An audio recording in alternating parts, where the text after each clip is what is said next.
and welcome to the SummerSlam review. I'm Adam Wilborn from WhatCulture, joined by another Dudley Boys, Michael Sidgwick from WhatCulture, here to review everything that happened over SummerSlam weekend. But before we get into it, if you're a fan of this sort of thing, make sure you subscribe to WhatCulture Wrestling on Apple Podcasts, Spotify, Amazon Music, and YouTube. Where we do daily wrestling podcasts where we review Raw, SmackDown, the show formerly known as NXT 2.0. AEW Dynamite, AEW Collision, pay-per-views, premium live events. We have interviews, roundtable discussions, and a roundup of the week, complete with a pretty good quiz, of course, on WrestleCulture. As I said, though, joined by Michael Sidgwick, live on YouTube to review SummerSlam and a show that was unquestionably the best two-night SummerSlam ever. Oh, I mean, that is without question. That is without question. Look, I don't know what to say about these broad thoughts. I mean, Jesus Christ, I thought it was a pretty poor show, all things considered, with some really bad matches, some mainly mediocre matches, a match that I'm lower on than most, and just when you thought they might have salvaged the experience of the weekend, which I thought was middling in the extreme. Sorry, love. With a main event that, while not something I would be personally inclined to enjoy much, was almost a miracle match. And then Brock Lesnar debuted. I don't know how much time we're going to get to chat about that. But if you want my thoughts, and they're very flustered, very miserable about the Brock Lesnar situation, I capture all of those on the Raw preview, so I'm not ducking it at all. I've talked about it at length already at the start of the Raw preview. So don't think, please, I'm being insensitive if I gloss over it. It's just I've talked about it already. Raw preview. Yeah, I hate it, and it's awful, but what do you expect? It sort of overshadowed everything over the weekend because I was more than ready to come in and talk about this show. I obviously enjoyed this show a lot more than you did. I think it's fair to say night one's main event, one of the most divisive things I've seen in quite some time. Like, yes, there's tribalism and things like that, but like, I've never seen the community just go completely like opposite ends of the scale. It was almost weirdly refreshing because like part of the problem with wrestling these days is like, it's not a problem. If anything, it's a luxury. But whenever a great match happens, if debating, analyzing in good faith, it tends to just be, quite obvious. There's not much debate. Like whether it's, I don't know, you know what I loved? Just to be fair, I'm going to both sides examples. Cody versus Roman from 39, I thought was finish aside, but a year later it made all the sense in the world. Something approaching a masterpiece. Like Cody's favorite, I think he said recently. That he's ever had. Yeah. It wouldn't surprise me one bit. I distinctly remember using the word hypnotic when watching that match, because I'm a guy who's kind of obsessed with his smartphone. I don't want to be, I just am. I just couldn't even have thought of picking it up. 39, masterpiece. WrestleMania 39 in general was tremendous. Danielson, Ospreay, I mean, it's fairly obvious what a great match looks like. I was almost fascinated by the response to the night one main event. I was low on it, and I'll try my best to explain why when we get into it, but certainly that rare thing where it's genuinely interesting to talk about. Absolutely. And feel free to join us in talking about it in the comments. We'll try and get around to them when we can. Lots to get through, though. So let's just save time by doing this in order. Yes. And we'll, if anything pops up, we'll address it. The weekend started after Cardi B made her entrance with Roman Reigns and Jey Uso versus Bron Breakker and Bronson Reed, as someone coined. I said I was going to try and remember his name, and it's gone from WrestleCulture. Chris Apples. There you go. Coined them the two Bronnies, which I quite like that. That's good stuff. I sensed watching this match, this might be a sort of an encapsulation of the weekend, because I enjoyed this match. I enjoy the sort of way this was presented, but I understand that if this isn't your kind of way of presenting this a match, then I knew immediately it was like, well, you're not going to be on board with this, because Jey Uso's taken a yeet break about a minute into this match to allow the heels to take over, obviously. I'm going to try throughout this card, by the way, both nights, to give sort of a cliff notes because I try and oscillate between either explaining everything that happens in the match, like we do with the sort of TV reviews, and then just sort of going, this match happened, thoughts?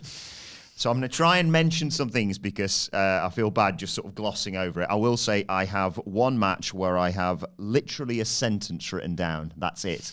Place your bets now as to what match that could be. I love Bron Breakker. I thought this was a real showcase yet again for him. He's just bonkers. He does stuff that you think, he's been limping around following SummerSlam because of the things that he does. He doesn't seem to take a second thought to be sure about where he's going to be landing or how this is going to affect his body. But I, get that Steiner vibe as well when he's just shouting at people, whether it be his opponents or people in the crowd. The Jay cut-off where they'd fought on the outside or something, and Jay's rolled back in to desperately try and get over to Roman as he'd done throughout the match. And the bit where he sort of football tackled him before he could get there. As I think Bronson took Roman off the ring apron was great as well. The big bit was, of course, the putting the straps back on to take him back down again. That tickled me. Roman's dive. This is like Roman. I mean, I dropped my arse a little bit because I thought he's A, going to either come through the screen, or B, how you landing that, Roman. You're really quite important for where we're going from here. But yeah, shades of a Roman from about, 10 years ago with this performance in here.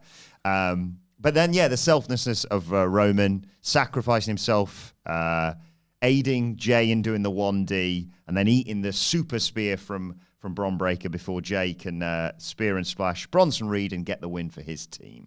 I thought this was the second best match of the weekend. Really? I had a lot of fun with it. The music playing again to do the yeet during the match, right? It would be stupid and biased of me to say that I didn't get a small pop, nor did I not think it was an effective crowd device. We see it during Anarchy in the Arena every single year. It's Roman's face that made it. Yeah. No, I thought it was a cool little bit of crowd interaction, which you could argue as well, quite important on these stadium shows, because there was a lot of this at SummerSlam where that crowd noise seems to evaporate. Mm-hmm. It's that weird dissonance where sometimes a crowd's hot, sometimes a crowd is just dead. But in stadium settings, and this happened at All In as well, where you can really feel the quiet when it's quiet. So I think doing something like this and getting the crowd immediately on side and enthused was a really strong idea. 3 minutes too long. Mm-hmm. 3 minutes too long, but it's modern wrestling.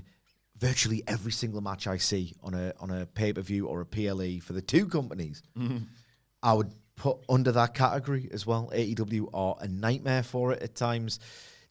Levesque really overdid it over SummerSlam weekend as well in many such cases.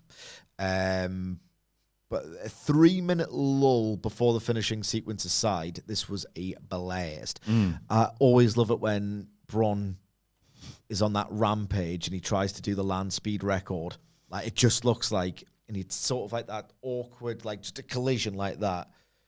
It always looks like the person is doomed when he does it. I think he did a shoulder tackle to Roman or something on the outside at high speed, and I thought, how high is that spear? Because he just throws his body at them. I know. It was so high. It was ridiculous, isn't it? Nearly hit him in the face. Yeah. That high. A really good night for him. A really deliberate showcase to make the night good for him. And I'm with you, man. I loved the throwback, if you like, of Roman Reigns working pure babyface, that explosive style that he had. At the time, I hated the presentation. Mm-hmm. I hated the idea that, you're stuck with this until something drastic happens. Roman Reigns is going to be the person you have to endure every single week.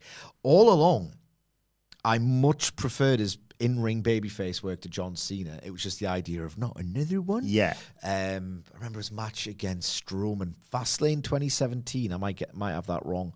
I thought it was bombastic, class. Fastlane. It was that show, I think. Fastlane.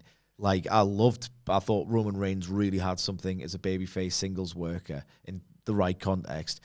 I've always thought he was tremendous as that explosive powerhouse babyface. Yeah, 3 minutes too long, but I really enjoyed Bronson and Breakker just killing them over and over and over again. It did drag, but it was just the best possible version of this match, I think. I'd feel very guilty if I forgot to mention the Tribal Thief and the Shula Fala. I mean, that is tremendous. Bronson Reed. I bet you if Hamflet is watching or has watched SummerSlam, he probably went into a little low mood that he himself didn't come up with either of those things. It's really good stuff. And the Roman performance here had me conflicted because I was like, I think I want Roman and Jade to like win the tag titles together. Beneath Roman, he wouldn't go for that. But yeah, then again, his singles run as this version of Roman could be really, really enjoyable as well. But yeah, just a really fun opener for night one, I thought. We follow that up with a tag title match. It was the women's tag titles on the line. The Judgment Day, represented by Raquel Rodriguez and Roxanne Perez, versus Charlotte Flair and Alexa Bliss. And I keep saying this. I said this after Evolution, I believe. I cannot believe what has happened to Charlotte Flair in the last few months and the way she has been received. We've never doubted her in-ring ability, obviously. I have. But she's as hot and cold as two pairs of taps. But I think sometimes she's actively awful. This Alexa Bliss pairing has gone from, we talked about this on the preview. We'll put them together and then whatever. They can just lose the tag title match, turn on each other, and there's your feud going forward. And I don't know if that was the plan for, they lose this match at SummerSlam and then we go from there. But after this, maybe don't do the breakup ever, but certainly don't do it for a long time. Yes, they can coexist between Alexa Bliss and Charlotte Flair. Did a number on my missus. She was like, close to tears at the moment when Charlotte's like, yeah, you're right, you come here, and they have a hug and they've got the tag titles because, yes, they won the tag titles from Roxanne Perez and Raquel Rodriguez. Another good showing from Roxanne Perez yet again on the main roster. But the story of this match was... can they coexist? Can they coexist? And yes, the other team being a very established tag team, and Alexa Bliss accidentally chinning Charlotte Flair, but then brilliantly saving the pin after a pop rocks from Roxanne Perez. Bliss, in the end, fought back, set up for Sister Abigail on Roxanne Perez, and in a nice sort of mirroring of the Bray Wyatt point Roman Reigns spot that Hamflet always references, it looked for a split second like Charlotte had recovered from getting chinned and went, well, that's the end of our friendship, I'm going to attack you. But no, instead, she runs in, big boot to Raquel Rodriguez, who's going to break up the Sister Abigail. Alexa Bliss hits Sister Abigail, and they win the women's tag team titles. Yeah, I thought it was one of those friendship ended with Alexa Bliss, the pursuit of 50 world titles is my new best friend. But genuinely, I've enjoyed massively the higher end of Charlotte Flair's big match catalogue. I have mocked, ridiculed, and quite cruelly enjoyed her pretty awful moments because she's just funny. Diabolical in-ring conduct. That were diabolical. I never thought in my lifetime Charlotte Flair would ever make me smile. Do you know what I mean? Yeah. Charlotte Flair. This is honestly Vince leaving, Punk going back to WWE, Charlotte Flair getting over as a babyface. Seriously, she was in that never say never category. If you never say never, but it ain't ever going to happen. This is out of nowhere. It's just such a weird convergence of things to happen all at once. So improbable. Triple H developing a decent women's storyline. Charlotte Flair getting over as a babyface. Elevating the prestige of the women's tag team titles by attaching them to an overact. You know what? It's this couldn't have gone any better. I mean, as a match, it was completely fine, mostly. Completely fine and just there. And if you put me on the spot now and tell me what I can remember about it. What do you remember? The finish. Mm-hmm. Do you remember anything else? I'll be honest, not a great deal else. I remember thinking, Roxanne Perez just, is awesome in this role. There's Hamflet coined something so good that I resent him for it out of pure and utter professional jealousy. And that is, and we say it all the time because increasingly it's so fitting to a lot of things, just some moves happening in front of me. And I watch matches where it's like, right, why am I even investing in this? There's barely any story, really. You're doing your moves. I'm just waiting for the counter for your opponent to get on top. And you'll have your turn in this back and forth miasma. And that was a lot of this, outside of the story of can they coexist. So a lot of moves just happening in front of me, but didn't go too long, and the finish was really well done, actually. Moving on. Hang on 1 second, I need this, Sige. If you guessed Sami Zayn versus Karrion Kross for my one-sentence review... Bingo! That's not a lot to say about this, really. You know my love... Well, Sami Zayn, obviously. You know my love for Karrion Kross, and we speculated on Kross's future. Because he's patter. We speculated on Kross's future on the Raw preview. My note for this simply reads, Steel Pipe, is Sami Zayn a bad guy? Because the stipulation going into this match is, if Sami loses, he has to admit that Kross was right, and if not, Kross has to admit that he was wrong about Sami. And that was the story of the match. Just like the only memory I really have again of this outside of the go on, do it, use the pipe, is, and like, obviously Scarlett trying to feed it to Karrion prior to that as well, is like Sami being sort of slumped up against the bottom rope, and Kross just sort of kicking, shoving his boot in his face, saying, admit it, you little bastard. I will say, sorry, go on. Well, yeah, and then Kross tried to use the pipe, Sami dodged it, Sami knocks Kross down, Scarlett goes, go on, hit my own husband with this steel pipe to reveal your true colours. Sami threw it away. There was a roll-up in there from Kross, but in the end, a haluva kick gives Sami the win. Massively drab and heatless. I will say, you stupid bastard. That was like, the line delivery from Christian Bale in American Psycho. Why not, you stupid bastard? I wonder if he's ripped it from there. Stupid bastard. It's such a fun collection of words to say. It always gets a laugh out with me. So well done for Karrion Kross, because for about, how long does it take to say stupid bastard? 1 second? 2 seconds, yeah. Yeah, one or two, give or take. Yeah.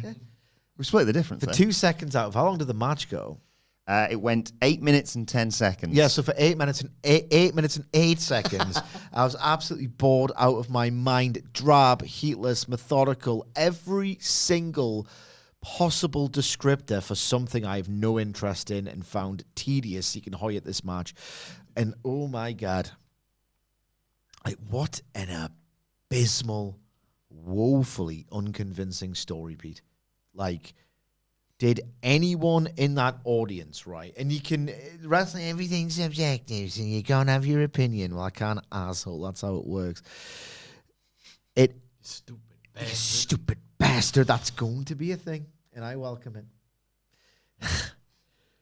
At any point, did you or the crowd go, no, Sami, don't be a bad guy and use the pipe? And when he threw it down, defiant, no, I'm too good for that. Did anyone go, yay? Is any babies flying around that audience? The only thing I got out of it was, I like the fact he threw it at the stairs so it made a loud noise. Yeah. That was about it. Yeah. I'll be honest, I didn't think he was going to hit him with it. No, at no point did you think throughout this entire story, the premise of which you are meant to think when you're watching this play out on episodic TV, you are meant, the emotion you are meant to be experiencing watching this Karrion Kross versus Sami Zayn gimmick, which before this trilogy, I've had 3 matches, correct? Yep. Has lingered in the background of Raw throughout several months. You are meant to think, oh, God, Sami, don't turn to the dark side. At no point ever did you think he was going to do it. I know Hamflet, who pays more attention to this slop than me, did think that maybe there's something in this Sami Zayn heel turn, but I never thought Kross would be the person to tempt him to the dark side or nothing like that. He's winning the Rumble in Saudi. Yeah, I know. I know. 5 months. Aye, and just that big spot when he threw the pipe down, I'm telling you, there was closer to a groan or an outright rejection than the intended idea, which was, yes, get him, Sami, don't do it unfairly, be a good bloke. There was none of that in the crowd. If anything, there was I heard almost like an ugh, almost. Or, if it was closer to that, there was some kind of imperceptible crowd noise that absolutely, emphatically wasn't, yay, Sami's a good guy. What a complete and utter waste of time that all have done throughout this entire program. has made Sami Zayn less over than he was before he went into it. There's a couple of things I wanted to talk to you about, and it kind of neither. It's about the future of Karrion Kross. I'm just not talking. No, there was one thing I wanted to mention, which was the "We Want Kross" thing subsequent to this match, right? And then I saw a tweet, that was like, "Did you watch the match?" Yeah, have you watched the matches? They like the idea maybe more than the yeah. The other thing I was going to talk to you about is because Tactical Penguins made it. Thank you for everyone who's joined us in the comments, and I do apologize. We'll get around to all of them. Well, the paid ones. Tactical Penguins saying, I'm getting real sick of Sami winning all the time. I'm not going to lie. How do you feel about that? Because I saw some people being like, usual sort of Sami Hogan sort of thing here. We in the past have talked about the maybe similarities somewhat between Mark Briscoe and Sami Zayn in terms of not completely, but you can beat them quite a few times and fans will not lose faith in them. And we've talked already about Sami presumably winning the Rumble. Having said that, I don't think he could have... I just don't think it was a good idea for him to lose this. You can't lose to Karrion Kross. You cannot lose to Karrion Kross, who was a Tactical Penguin. Tactical Penguin, yeah. I will say this. I remember distinctly, because it was only like 3 or 4 weeks ago, watching Raw, reviewing Raw, and it was the week where I think did Bron beat Sami, but only because they give him that out with all the bandages, kinesio tape or whatever it's called. It's the bandages. That's what they're called. Kinesio, the one on the that's the muscles. One that Ken used to wear on his shoulders. They all, I remember thinking and saying, they are laying this on thick. Sami Zayn will never give up. He'll never be a bad guy. He'll keep on fighting. But he's got more guts than sense, this lad. That's how tough and durable he is. And I thought a month ago, they are laying this on really thick ahead of the presumed Royal Rumble deal. Tread lightly. Literally, this is one comment on a YouTube comment section for one video, okay? But you cannot be too unsophisticated about it, and this has been pretty unsophisticated for me. Yeah, they've we talk about how WWE sometimes treats its audience like they are morons. Yeah, really thick, and I don't think anyone needed, and it's fine. It's Sami, we all love him, but you don't need him to be like, you know what, I've not done yet, won a world title. I don't need that to be. I could go into the Royal Rumble with not a mention between now and then of Sami being like, I want to win the world title. I get it. You all do. You all should do to a certain extent. I want world titles, mate. Yeah. But, I agree. I think we talked about it on the preview. What happens next with Sami is going to be very interesting going forward. So that match was 8 minutes and 10 seconds, I believe I said. Yes. Did you watch that and think, well, that's going to be the shortest match on this card, barring a cash-in? Yes. Well, it wasn't, because Tiffany Stratton, I should have known. Tiffany Stratton and Jade Cargill went a mere 7 minutes for their WWE Women's Championship match. That's the benefit of having the Wikipedia page in front of me. I can actually remember which one's which and don't have to just say the blue title or the red title. Yeah. 7 minutes in there. They kind of just attempted to play the hits, I suppose, in terms of just the big stuff. Maybe as a way to protect Jade Cargill to a certain extent, because, there's no question about Tiffany Stratton's in-ring ability. She hit a nice swanton early on and got a very quick kick out from Jade Cargill. Great sell. Possibly could have been actually hit by this. But the snap that you saw from Stratton when she went for the prettiest moonsault ever and Jade got the feet up looked like a gunshot. It was a great bump, that was. Following that, Jade Cargill hit Jaded, but either in her over-exuberance or just due to positioning, the roll-up following that means that Tiffany Stratton's feet are in the ropes, which breaks up the pin. Cargill hit a choke slam, went up top for a super Jaded, but after quite some time, let's be honest, it is reversed into like a super victory roll off the top from Tiffany Stratton, who hits the prettiest moonsault ever and retains her title. I mean, it's so weird when you review a Jade Cargill match, because it's like I can never really get into the experience of watching a Jade Cargill match because, and there's so much that goes into it, like her level of experience, the schedule that's not really compatible with her level of experience, yada, yada, yada, right? I can never get into the immersion, the experience of, right, I'm locking in now, suspension of disbelief, come on, blow me away, I'm into this, because they're all meticulously planned out to not expose her and to not make her look like she doesn't know what she's doing in there. And it's get in, don't mess anything up, get out, and it's done. Failure otherwise, with a Jade Cargill match, it's always a case of you are watching it, expecting something at some point to go wrong, and then this weird sense of, oh, well, didn't go wrong, that's a success. I mean, what kind of bar is that to appraise something? Yeah. Like, what kind of bar is that? And to their credit, there was one bit where I thought, oh, God, what the hell's going on there? When it was like the victory roll and they both ended up in the ropes. Yeah. Like, that's awkward. But minimal awkward moments elsewhere. Get in, don't mess anything up, get out. And the actual experience of watching that match is, you know, it's crap. The idea, right, is, I mean, this is the thing is the match was passable to mediocre to comparatively botchless, right? These are bare minimum things for a Jade Cargill match. Now this is the Broad point I'm trying to make. You might say, and obviously it is an intelligent strategy. You don't put her in there for 15 minutes. It would go awry. I saw people saying that with regards to the Becky Lyra match on, like, oh, these get loads of time, but Jade and Tiffany does. And to a certain extent, I get it. Tiffany deserves more than a 7-minute match on, you know, a huge SummerSlam card. You can do awesome things in 7 minutes. Look at the match with Trish. Yep. At Evolution, that was great. Not everything needs, God damn it, you're the problem if you're saying this. Not everything needs 15 minutes to be a precious good match. I thought the same people didn't really care about star ratings and all. Whatever. All of this is done.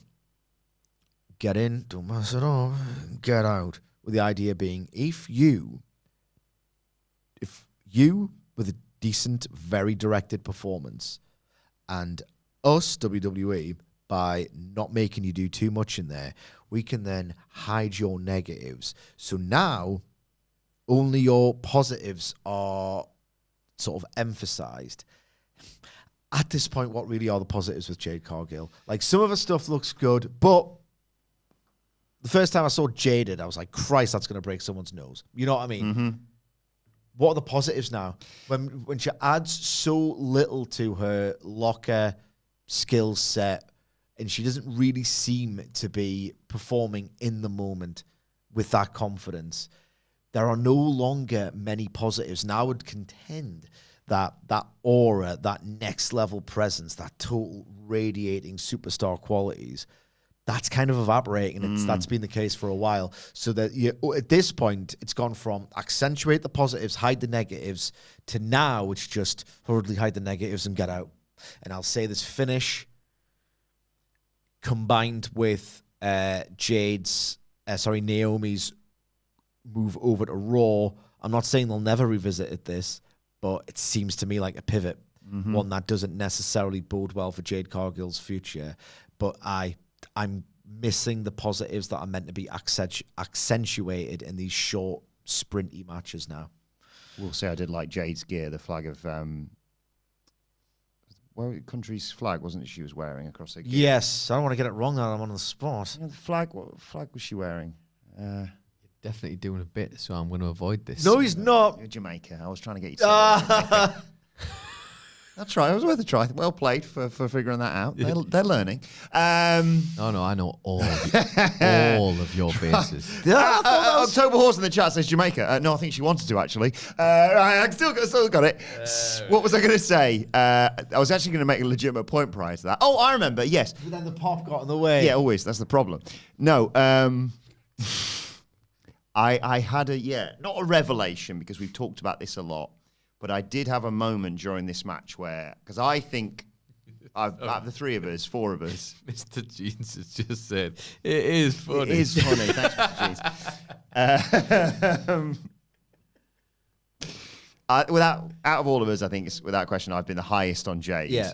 But I did, get a moment in this match where I suddenly realised, I'm now going into Jade Cargill matches going, I hope they don't screw up.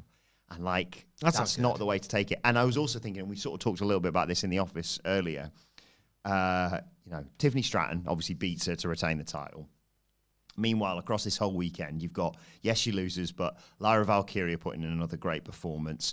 Rhea Ripley, Io Sky, and Naomi, are already well established. Becky Lynch, Bayley, Charlotte Flair, Alexa Bliss, etc., etc. Roxanne Perez, yes, she's in a tag team right now, but she's in the wings. You've got multitude of women whose names I'm not going to mention here that weren't even on this card that are coming up. Stephanie Vaquer, perfect example. Julia. You've got Jordan Grace down in NXT. I know the way they're presenting her isn't great, but Blake Monroe is unquestionably very talented as well. I was just sat there thinking, I've got a game after this. How long can you have Jade in this position, like you say, and she got beaten clean here, but have her upper echelons, Queen of the Ring, etc., etc. PLE exposure. Whilst you've got all these other people, I suddenly thought, maybe Jade Cargill never wins a women's world title. Yeah, I mean, I hope that doesn't happen. But I mean, I'm not certainly putting any bets. It's time to play the game!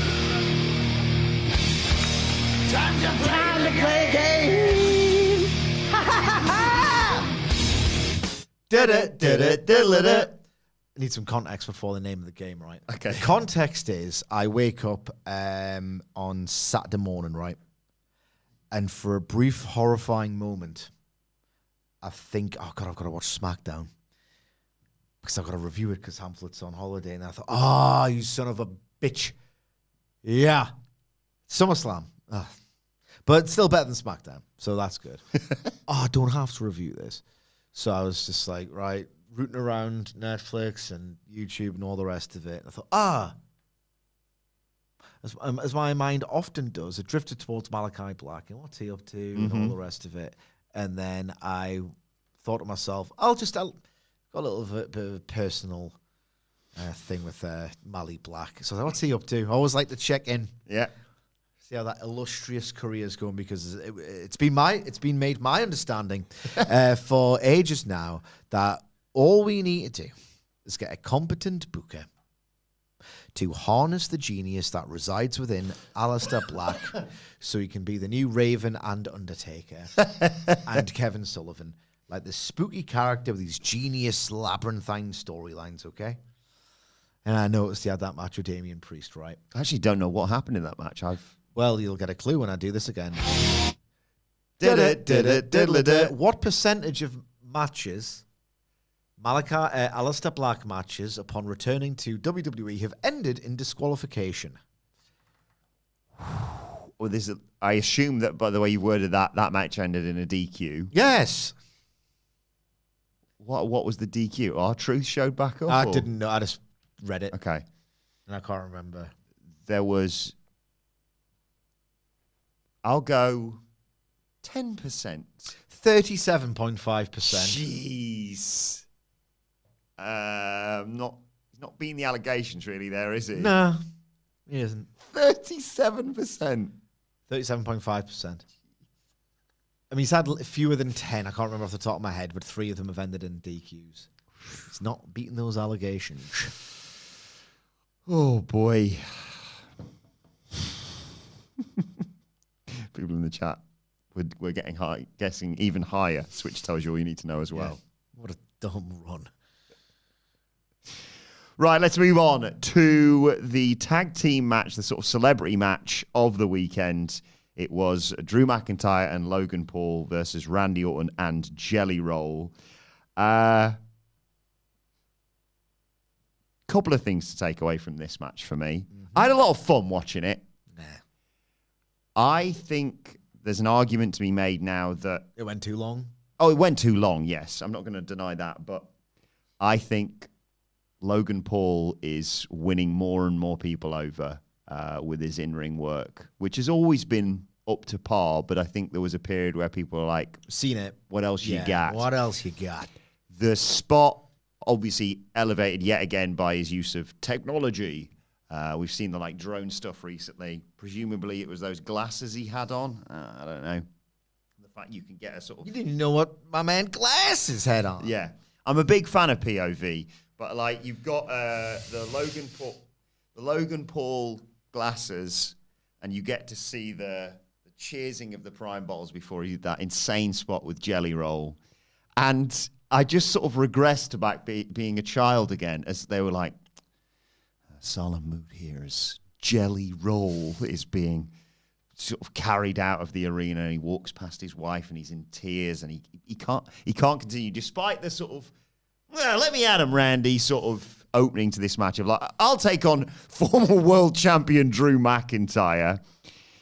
And the bit where he just paused on the ramp after Orton, who's going to have to fight a sort of 2-on-1, and Logan Paul, what a dickhead, but the best way. Bye! As he's walking out with his broken ribs and internal injuries and what have you. Just that moment of like, Randy's going to have to fight this 2-on-1, right?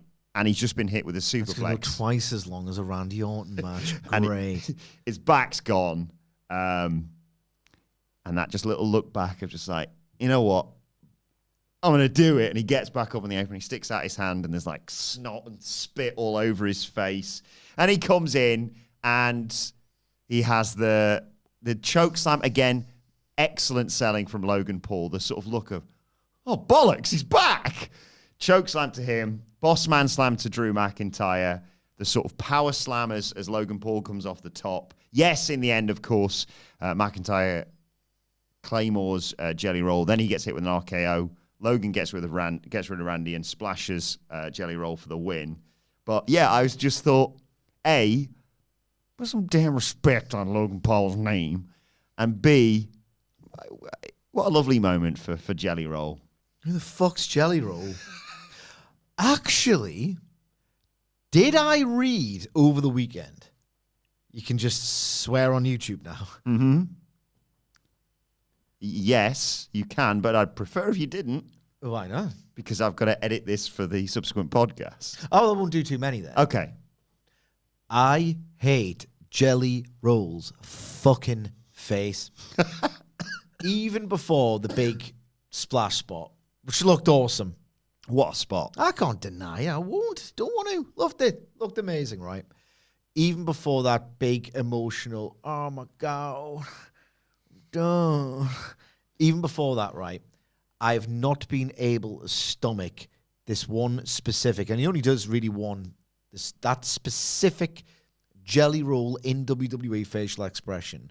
Which, look, if you're on audio, I will try and describe it afterwards, but I'm going to, for the purposes of the YouTube viewers, I'm going to try and pull it off here. I'll get it. Tell me when you're ready. 2 seconds. Okay. You ready? This is your big moment.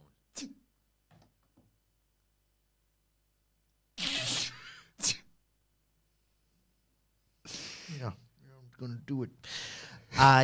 This Sort of a determined down in the mouth for the audio listeners. like this. I don't know if I can do this. It's making me scared, but deep down, I'm determined. Like that face of, oh God, I don't know. I just don't know. God damn it, but I'm gonna try anyway. Do you know what I mean? That face, I hate him, and I hate it. And I don't care about him. I don't know any of his songs. I don't care to listen to any of his songs, okay? I've got enough songs. I do not care about Jelly Roll. I understand that I can get into celebrity matches, even if I'm not necessarily huge on the celebrity themselves, on the basis of some of them just have star power. I mean, look, there's an example in this very match. Logan Paul thinks he's an arsehole. See him vaguely from either my kids on YouTube or I just know of him. Mm-hmm. But then, because he's got the presence and he is an actual star, he can go, right, that's a performer. I'm going to watch the performer. I get how all of this works. Jelly Roll, you know, considering he's, put it this way, he doesn't look like Baracus. So, you know, I'm not expecting, you know, the Amazing Red in there or anything like that. Do you know what I mean? The Amazing Roll. Yeah. But I didn't get much out of him, really. Just can't stand his face. This match was unreasonably long.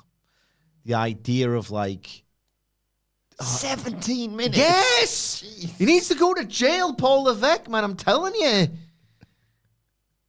the amount of unreasonably long wrestling matches I've had to watch as a result of either Triple H directly being an active wrestler or a promoter, he deserves sanctions. Brian Wedding's in the chat has just written Jelly Dax because of the voice she did. All right, yeah. Comparing me to some celebrity? What the hell is that? All I'll say is, because I don't care about Jelly Roll, and realistically, you just want to see the big dumb, he doesn't look like a wrestler. Look at him. It's called Jelly Roll. You want to see, in this day and age as well, like that fat guy doing a Canadian destroyer. That's what you want. Yeah. You want that sort of juxtaposition. I don't want to see the stretcher job. Those low, solemn voices that the commentators do for Jelly Roll. Not Ricky Morton. The crowd did like it. I don't give a toss about the crowd, bro. Deputy Roll, says Jeff Rainmaker. Right.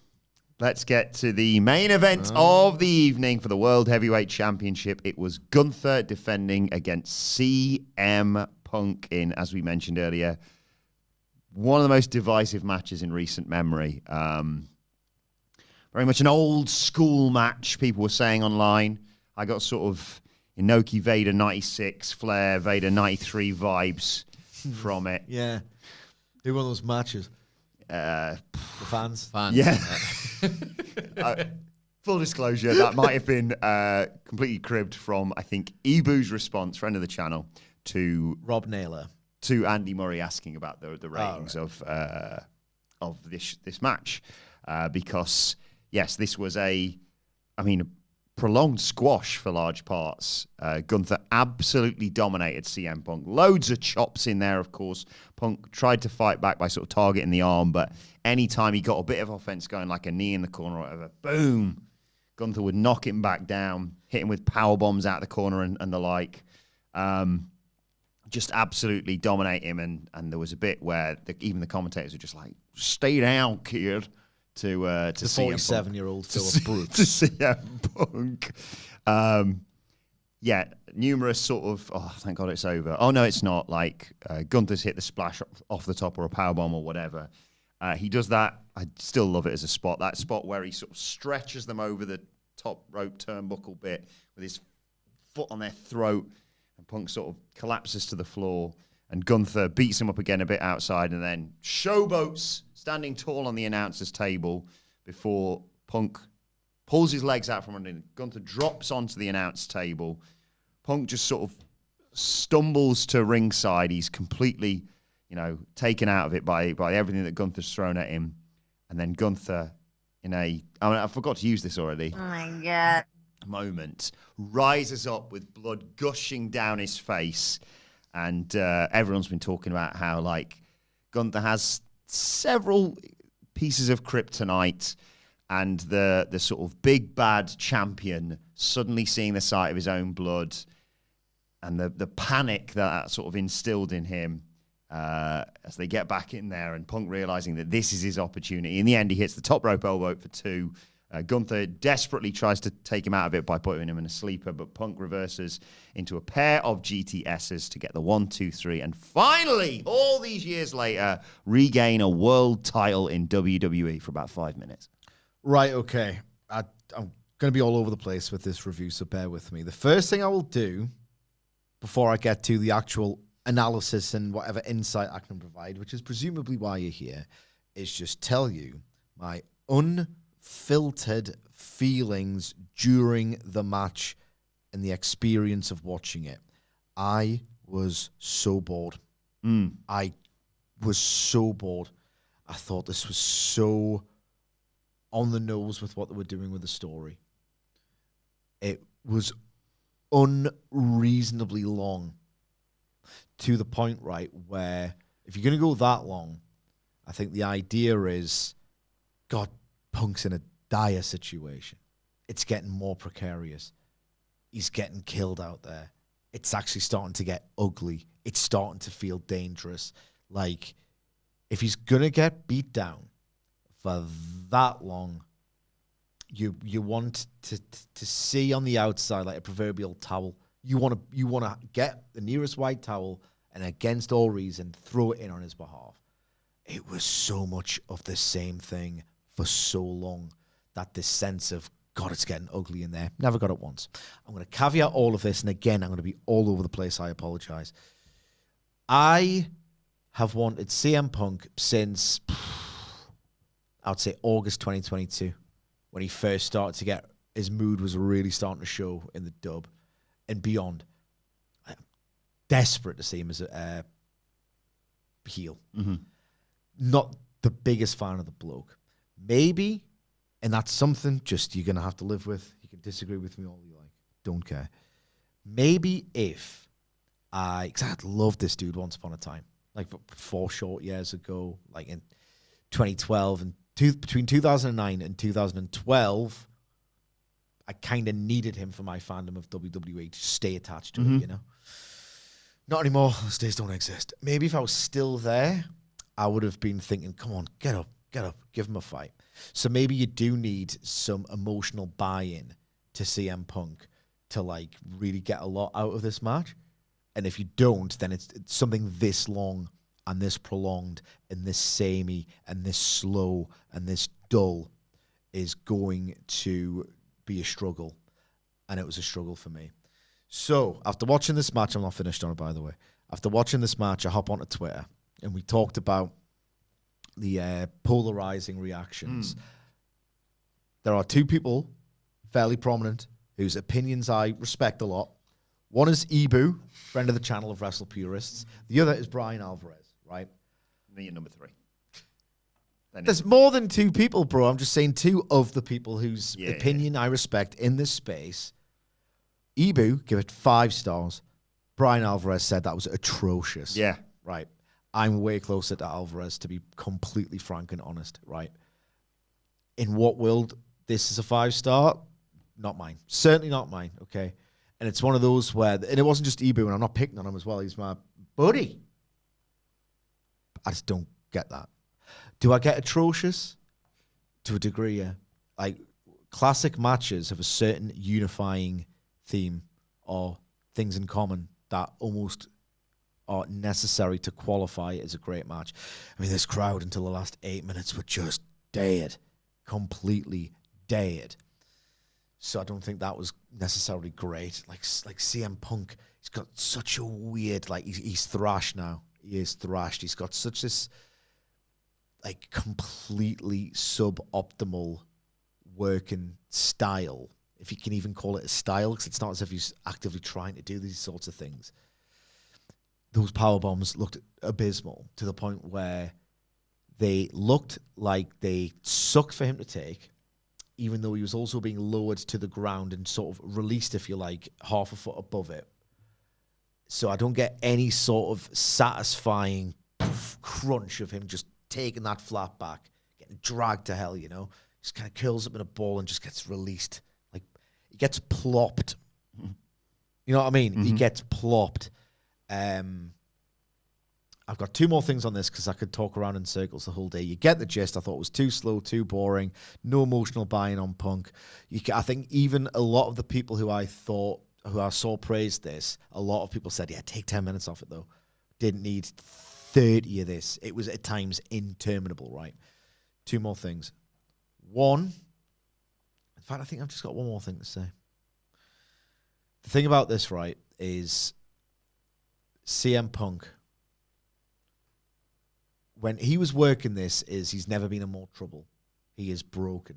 He is getting beaten and beaten and beaten down and beaten down. And just when you think, oh, he's got to fight back, no, we're doing 5 more minutes of a methodical, slow squash. I think the idea would be it's like that long intro into a song. And then, poof, the ultimate slow burn of where you make the second thing mean so much more if you really linger on the first. I get the psychology. I get, like, the syntax, if you like, of what they were going for here. And I do often love this style of match.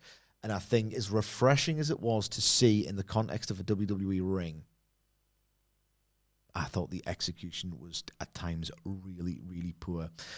And the thing with Punk, right, is when he's doing this match, SummerSlam Night 1, and he's broken and he's beaten and he can barely get back up and he's huffing and he's puffing and he's sweating and he can barely even move.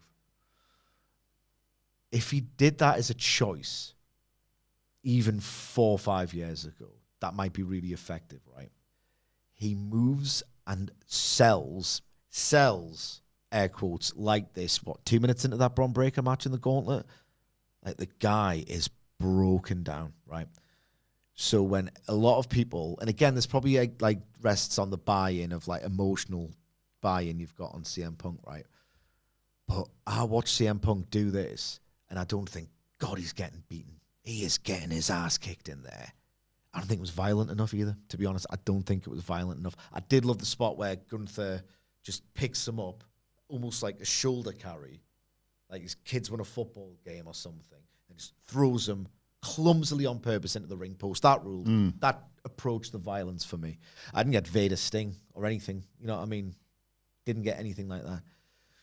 Because Punk is so laboured at the best of times, this to me didn't scan as any kind of particular, oh, he's in real trouble. To be honest, he looks kind of like he's in agony during all of his matches. You know what I mean? Yeah. So this didn't stand out as a special, like really harrowing beatdown because he looks like he's struggling during everything he does. I think at the WrestleMania Triple Threat, he looked a little bit more lively and springy, but you know, he had two other bodies in there. I just think he looks laboured constantly. And I think there were certain times in this match where he did, you know, CM Punk, he knows what he's doing. There are certain things you don't lose, like your facial expressions.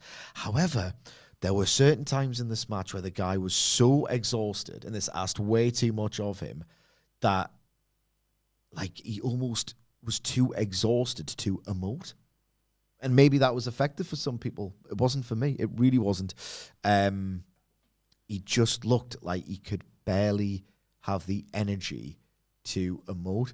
And I think I expected more from Old Man Punk as a wrestler. Like, he's almost too broken to play an old man wrestler at this point. He should never go 30 minutes in a wrestling match ever again.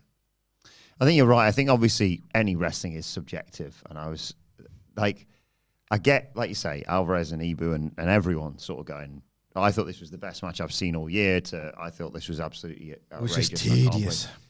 I get that. What I never understand is why people say, no, you've got it wrong there. Yeah.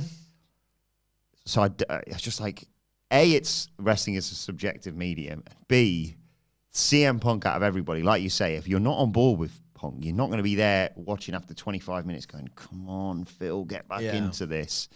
So I think you're right there. Feel free to say no idea on this one, because you've got, like you say, two very well-respected people who are saying completely opposite things. What do you reckon Dave goes on this? Oh, now usually I can speak Dave, but I don't tend to listen to Observer Radio as much as I used to. I think you'll go flat 4. Yeah, I agree. Flat 4. He goes 5 on Cena Cody. He was very high on that one. Potentially, I don't know. I had one more thing to say about this, and that is because Punk was so exhausted, right? And he just looked laboured. He barely looked like he was selling. He just looked laboured. As a result, I thought the actual ideas and the threading of the finishing sequence were really well done. But again, because he was so laboured, when you are like putting this sort of performance on and a babyface is doing it as like this deliberate portrayal. And you know who I'm going to use as an example, and I'm sorry, it's Kenny Omega at Revolution against Takeshita this year. You want them to explode into life. You know they've still got it in there, and you're just desperate for them to do it, you know? With Punk, like that sense of hope, and again, it probably goes into that emotional buy-in, but that sense of, don't take this anymore, stand up and kick his ass. Like, I just didn't think he had it in him. The energy, the stamina to like actually roar back into life. And I thought he just kind of struggled through the last part, the pivotal part, to the point where I almost didn't believe that Gunther was slain. But that brings... And what did you think of it? I really enjoyed it, but again, you know, I'm a huge fan of Punk's, and I was with him all the way, and I loved the moment where, like, Gunther's showboating, and he does sometimes that's his sort of downfall, and then he just gets dropped on the table, and you're like, okay, well, and then he comes out, and he's just got that crimson mask, And there was all that talk prior about like him having a nose issue, and I think he was clutching his nose as part of all this. But the bit where he's like in the ring, where he's like looking like, that's my blood. That is. Oh God, I've got to put him away quickly. I'm in trouble. I think Gunther's sensational. So yeah. I will say, sorry, I know I just stepped on your dick.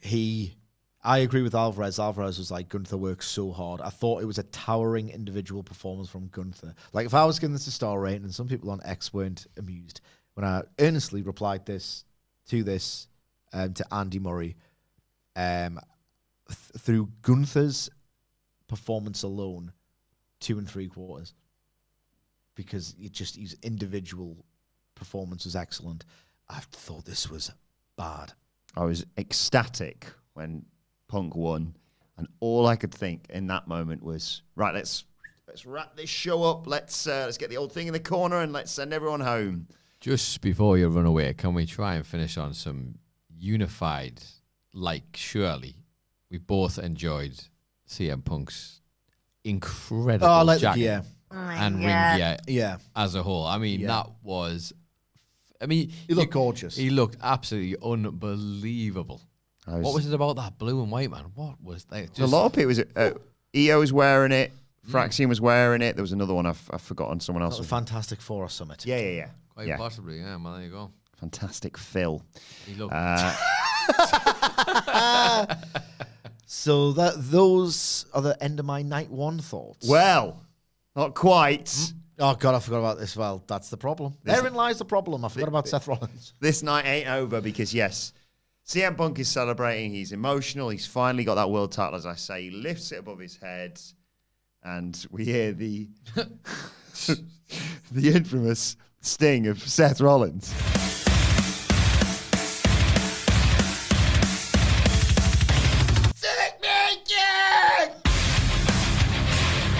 Out he comes, but unfortunately, of course, he's suffered that injury that's taken him out for a long time. He's on the crutches, and he's there. And for a split second, I did think, are they just having him come out to be like... One of these days. Yeah, I'm waiting. I'll be there once I'm better. You're in real trouble. And there's Paul Heyman with the Money in the Bank briefcase. And Rollins points and shouts at CM Punk. And then turns back and walks back towards the entranceway before pausing. And Kaiser Soze-esque dropping his crutches, taking off the knee brace that he's got to reveal he's absolutely fine. It is the ruse of the century. No, it isn't. It isn't. It's in the notes. It has to be said. And he runs down to the ring. CM Punk doesn't know where to go. I did see some people saying, like, why doesn't he just get out of there? You're meant to think he's had 30 minutes with the most dominant champion in the modern era. Yeah. And he's sort of glancing around to see where... And babyfaces can't run away. It's just a kind of a rule that matters. Where the two Bronnies are, we don't know either.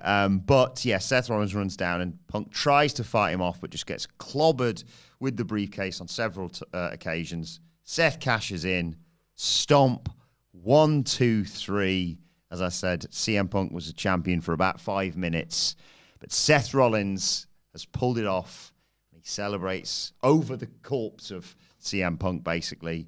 Seth Rollins is the new world heavyweight champion. I'm not saying anything that nobody else has pointed out already, so I'll make this quick. Seth Rollins faked the knee injury before CM Punk kind of announced himself as the number one contender. So what if, like, he just never did it? I mean, that's not even my take. It didn't even occur to me.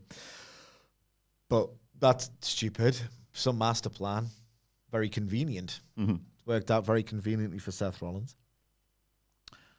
At some point, CM Punk was probably going to have another long title match between now and Money in the Bank. What does it, faking a knee injury, how does it help in this scenario? Do you know what I mean? Mm-hmm. What, you know what I mean? Like, what does it mean? Like, if Seth Rollins had just all along went, oh, I've won the Money in the Bank briefcase, it would be nice to someone I really hated win the title, but him faking an injury had no bearing on, like, the scheme. Like, the whole idea of Money in the Bank. They've overthought this in the extreme. Doesn't matter. It's got the pop. Who gives a fuck? We've overthought this in the extreme because it can't scan as a surprise because it's been going on for 20 years. 20 years of Money in the Bank. Cash-ins now. It in itself, it's meant to be a surprise. It isn't, but you know what I mean? That's the idea. But like, it's just meant to be a bastard's trick of, it's been in there 30 minutes. Well, time for me to cash in. The knee injury, other than this sort of empty, overthought, working the marks crap, which, by the way, they worked no marks. Maybe they did for about 2 hours until the reports started to filter out that, no, it was a work, of course. So they didn't work any marks apart from the marks that pretended to be worked on Twitter. And how little dignity do you have? If you're one of those who pretended that you weren't acutely aware that Rollins was in fact probably fine and going to cash in and have some dignity. You make it was a great ruse, though. You make everything worse. It was so rusey. You make everything... Yeah, Vince Rusey. Yeah? Hey. Vince Russo-y. You make everything worse. Have some dignity. Develop a hobby. Pastimes, whatever. And the knee injury had no bearing on the master plan. And I look forward to more Seth Rollins promos. Yes, me too. Cannot wait for Raw tonight. Check out the Raw preview for our thoughts on that one. Moving on now to night 2 of SummerSlam. The show opened with the women's triple threat for the Women's World Championship, held by Naomi, taking on Rhea Ripley and Io Sky. And I think we can all agree it was a genuinely lovely moment when Naomi was played to the ring by her dad. That was just, however you feel about this heel, awesome. Awesome to see, and you could see it all over her face. That was just awesome. I did see someone say online, and I can't help but agree somewhat, that this match was not, obviously not Rhea Ripley versus Io Sky versus Bianca Belair, or Rhea Ripley versus Io Sky versus Naomi. It was Rhea Ripley versus Io Sky featuring Naomi, which I think is quite a fair analysis of all this. But that's only because Rhea Ripley and Io Sky are destined to do this forever, it seems, because they always are so in tune with each other. They, a bit like, Becky and Lyra, clearly get on quite well so that they can just absolutely lay it in when they're in there. There was a spot, I've forgotten to write it down here, but there was definitely a spot relatively early on in the match because Naomi's like, you two fight each other, and then they're like, no, we're going to kick your ass, actually, Naomi, because you're the reason neither of us are champion. There was a spot early on where Io's running at Ripley, who's on the apron. I can't remember where Naomi is. Maybe she's on the outside or whatever. And Rhea's meant to, throw a kick to knock her back. And she sent her back, it felt about 3 feet. It was just, I know I can lay it in with you. Early on, there was an awesome spot with Poison Rana by Io Sky to Rhea Ripley, who sells it like death. Sky also got her high flying in there. There was an Asai moonsault to both of them.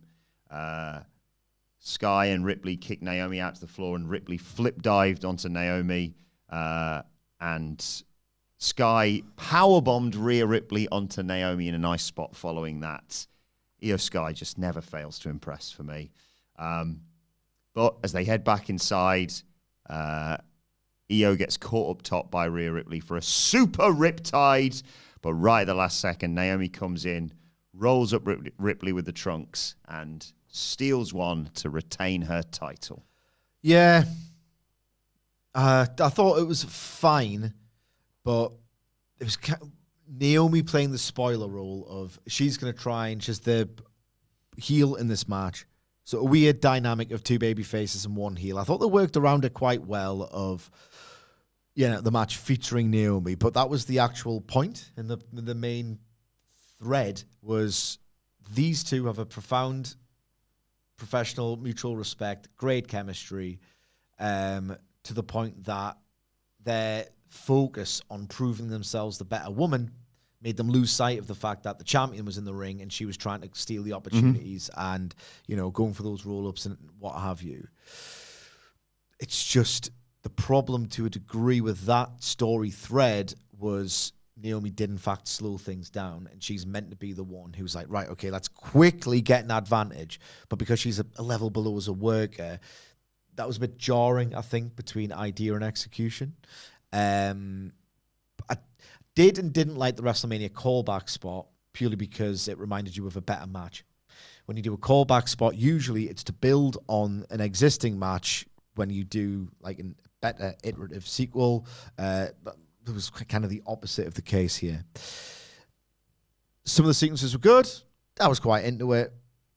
I will say, though, and I understand why she does it with Io because of the story that they've been telling throughout the entire year. But she was doing it with Alexa Bliss at Money in the Bank, and she does it with a lot of people. Rhea Ripley's epic bacon moments when she'll look at her opponent with like... she'll be looking sideways, catch her opponent's gaze with a wry, yeah, we're going to make some magic here, smile, will then lock eyes with the opponent. I find it so cringeworthy, so forced, so epic bacon. It gives me the ick. Please stop doing it. Not everything's a forced. I mean, it's the forced moment factory that I'm discussing here, but please stop. I hate it. How's the bacon, did you say? How's the epic bacon, did you say? Yeah, I thought you befell. Yeah. But yeah, the right result, as Hamza and I predicted. Naomi was walking out there. Nice. That's why most triple threat matches exist. Nice moment as well with I saw online with I think Rhea carrying Io back through to the back. They're great. I think Hamlet's right as well. I kind of want to see them as a tag team, especially with what they've done with Charlotte and Alexa. But then again, I don't want anyone to take the titles off Charlotte and Alexa for quite some time. But yeah, more Rhea Ripley and Io Sky forever. I think they just work perfectly in tandem. Moving on to match 2 of night 2 of SummerSlam, and I know Sid would have been ecstatic as they... Oh my God. Really thought this was awesome. Especially as they cut to the Hardy Boys and the Dudley Boys in the crowd. I hate the bit where Bubba Ray Dudley counts down. It's ruined that spot for me. For not just there, I mean forever. Ever since he's done it. Everything, bro. So, yes, it was a 6-pack TLC match for the WWE Tag Team titles. The Wyatt 6 were the champions going in versus Andrade and Rey Fenix. DIY, the former NXT Tag Team champions, that being Axiom. Nathan Fraser. When I'm cleaning windows. Pretty cool shot I saw on Fraser's social media of him at 35 at MetLife saying, like, one day I'm going to make it to literally being in this amazing match. Motor City Machine Guns, and, of course, the Street Profits. Spotfest, yes. Fun, unquestionably. No, it's awesome, this. They really went for it. I apologise for... If anyone was in this match and has randomly stumbled across our review thinking, I can't wait till they mention my spot, if I've missed it out, I do apologise because there's so many in there. The first one I wrote down was just not even, I mean, it was a bad spot. You're getting thrown into a ladder. It always sucks. But it always makes me smile because I think the Street Profits might be one of my favourite tag teams. They go to throw Gacy into a ladder. See, this is funny. Miss. Takes a rough bump anyway. Yeah, there's 20 seconds of, well, we need to do that, otherwise I'm going to get off track. Let's just do it again. And it's Montez Ford and Angelo Dawkins, who most people adore, and understandably so, because they're just like, do it again. Gacy took some rough old bumps. Fair play to him in this. He's been known as this dude. Yeah. Also, I really like the spot, and this wasn't necessarily a bump. It was just Rey Fenix jumping onto Andrade's shoulders and almost just grabbing the tag belts there and then, which was just like, oh, I'd never thought of that, which is very rare to say in like a ladder. No, this is class. This was great. There was a bit. Dave's going 5 on it. Yeah, I would not be surprised by that. There was a bit where you get sort of 4 consecutive table spots. Oh my God. Perfect. The Loomis one on Montez Ford, it almost looked like you went, right, okay, here we go. I'm from the Wyatt 6. I'm crazy, me. Here I go. Oh, bloody hell! Like, he just proper just threw everything at Montez Ford. I hope everyone involved in these matches were all right, of course. Top dollar. Indeed, yes. Not quite bollocks first, but still. It was like sort of coccyx first. Yes. Ray Fenix, I think this was the bit where, so you're going around, Fenix hits a dive through Nathan Fraser, who's on a table, and then Angelo Dawkins, who never fails to impress, gets hit with a super Spanish fly from the top to the outside from Axiom through the tables. It looked awesome, that. It would have been fine if those two were just like, well, that's the end of the match for us. Yeah. What else happened? Oh, yeah. Candice LeRae nearly died. Oh, what a bump. Again, she's been known. Yeah.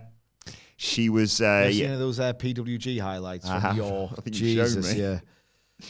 So she, comes out to help the DIY, of course, who are involved in this. And B-Fab's there and Nikki Cross is there and what have you. Anyway, she gets knocked off the ladder through a ladder bridge that does not break her fall whatsoever. She just splats on the outside. I hope she's all right. I will say, I know not necessarily we're always the biggest fan of him. Johnny Gargano's Pat. Oh, he was part of here. Your shoot wife has potentially really hurt herself in an effort to help you win the tag titles. Tag titles you've held before. Tag titles you're probably going to hold again.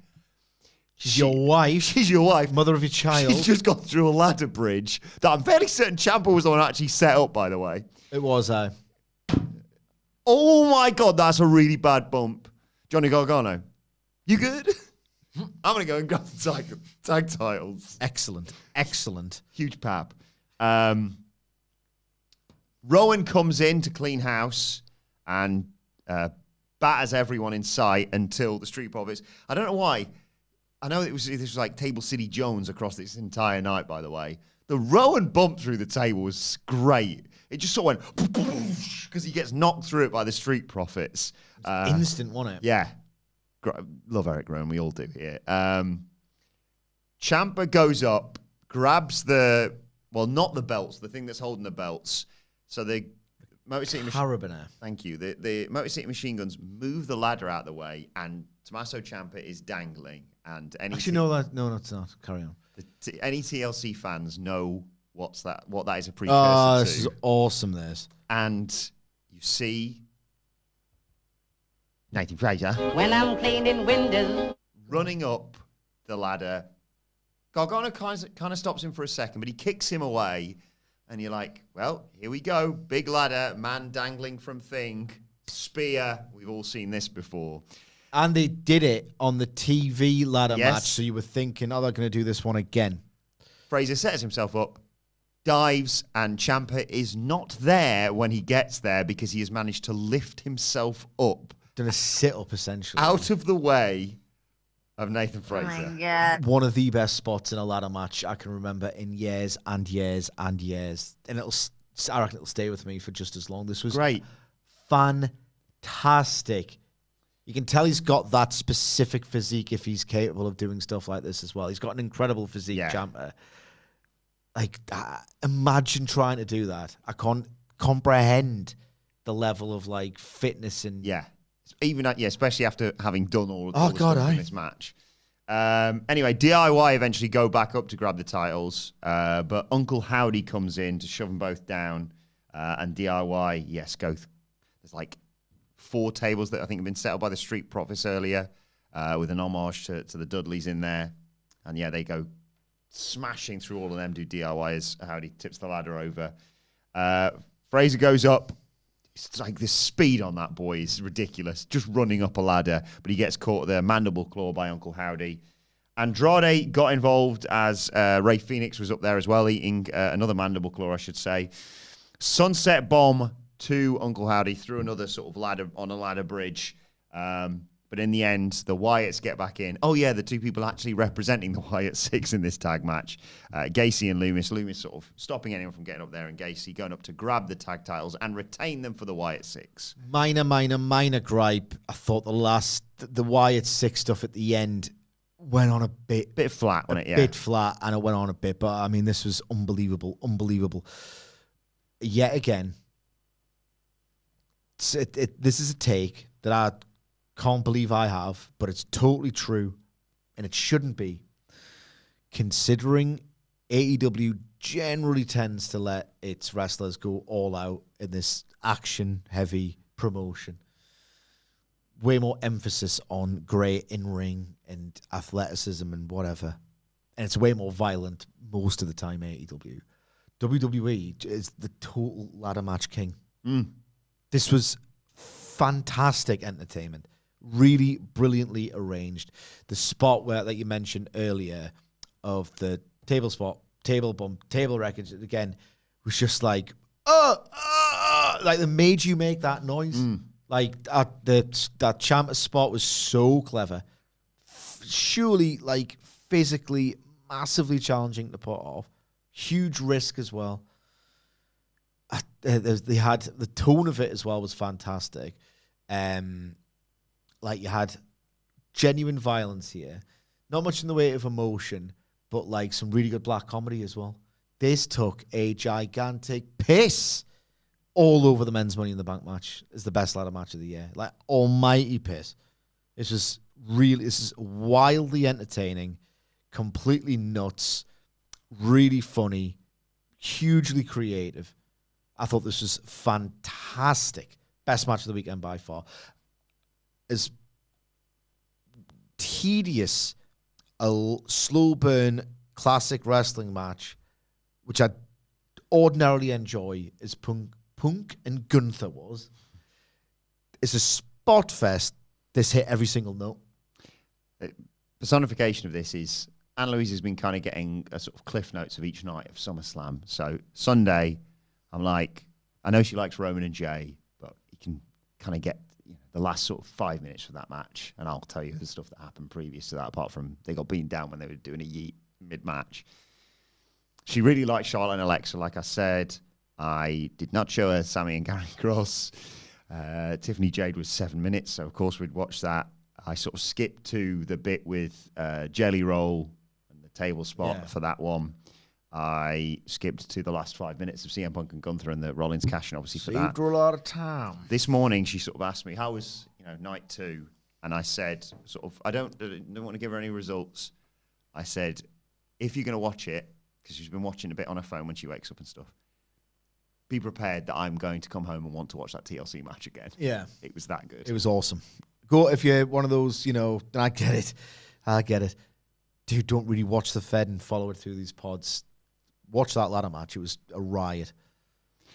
What followed was the no DQ, no count out, last chance match. Terrible sequencing. For the women's. Terrible. Across the weekend, really. Like, you looked. They should have swapped the matches around here. Like, you could have put.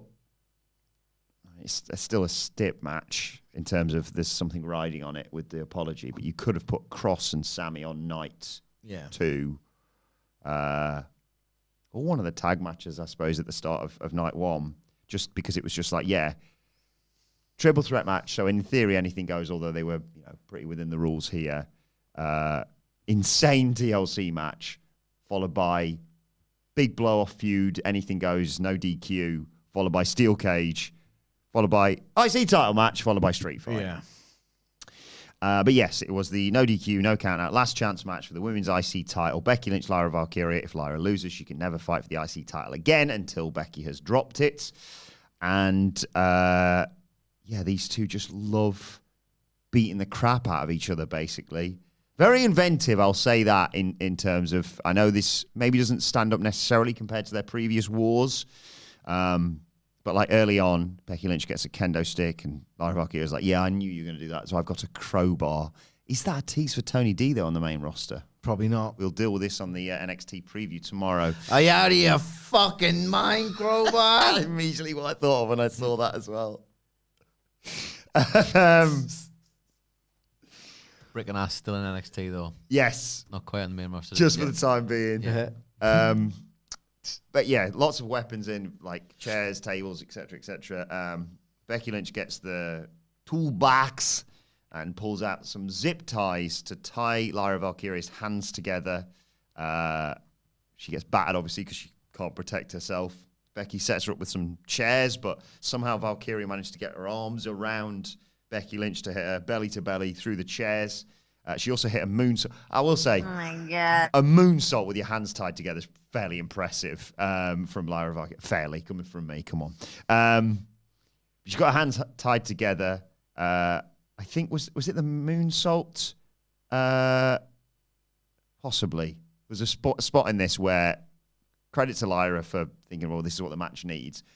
The zip ties burst open. She has to basically put her hands back together. And it wasn't quite like, oh, the tape's broken up, but I'll just fight on with my hands close together. She just managed to, I don't know how she did it, slip her hands back into it. And a hell of sort of instincts. I saw people saying veteran instincts, but just wrestler instincts that when they plan to do the spot with the fire extinguisher and then using the sharp edge to cut it, when that doesn't work, just go under the ring for 2 seconds and get some stagehand to cut it for you because...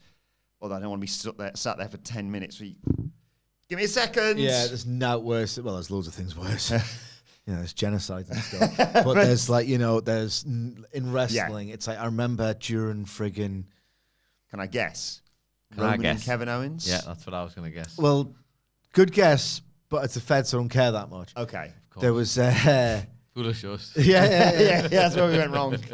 FTR Briscoe's dog collar. Oh, yeah. There's otherwise a sensational match worth every bit of praise and acclaim that it gets. But there's a bit where, and I'm not just picking on him, it just happened to be him, where Dax is wrapping it around his head to do a diving headbutt.